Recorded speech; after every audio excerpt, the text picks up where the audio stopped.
এবং আমি আপনার অনুগত। গুইসাপের এই কথাগুলো উপস্থিত সকলে শুনল এবং বুঝতে পারল। এরপর রাসূল আকরাম সাল্লাল্লাহু আলাইহি ওয়াসাল্লাম তাকে জিজ্ঞাসা করলেন, হে গুইসাপ, তুমি কার ইবাদত করো?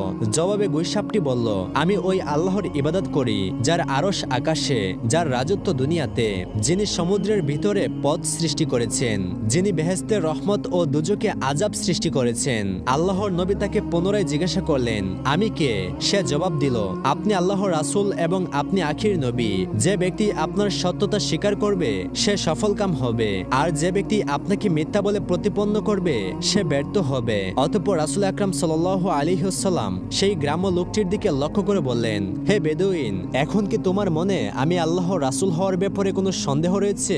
বেদুইন ব্যক্তিটি বলল, ইয়া রাসূলুল্লাহ, ইয়া হাবিব আল্লাহ, যার নবুয়তের ব্যাপারে একটি গুইসাপও সাক্ষী প্রদান করে তার নবুয়তের ব্যাপারে সন্দেহ করার আমি কে? আল্লাহর হাবিব, আপনি আমাকে মুসলমান বানিয়ে দিন এবং আপনার চরণতলে খেদমত করার সুযোগ প্রদান করুন। তখন সেই বেদুইন রাসূল আকরাম সাল্লাল্লাহু আলাইহি ওয়াসাল্লামের হাতে হাত রেখে কালেমা পড়ে মুসলমান হয়ে গেল। এই নবীকে বনের পশু পাখিও চিনেছিল, কিন্তু আমরা মানুষ হয়েও তাকে চিনলাম না। হে আল্লাহ, তুমি আমাদের সবাইকে হেদায়েত দান করো। প্রিয় দর্শক, আমাদের এই ভিডিওটি ভালো লাগলে একটি লাইক দিয়ে কমেন্ট করুন এবং পরবর্তী এমন আরো ভিডিও পেতে আমাদের চ্যানেলটি সাবস্ক্রাইব করে পাশে থাকা বেল আইকনটি অন করে দিন। আপনারা সকলেই ভালো থাকুন, সুস্থ থাকুন। আল্লাহ হাফেজ।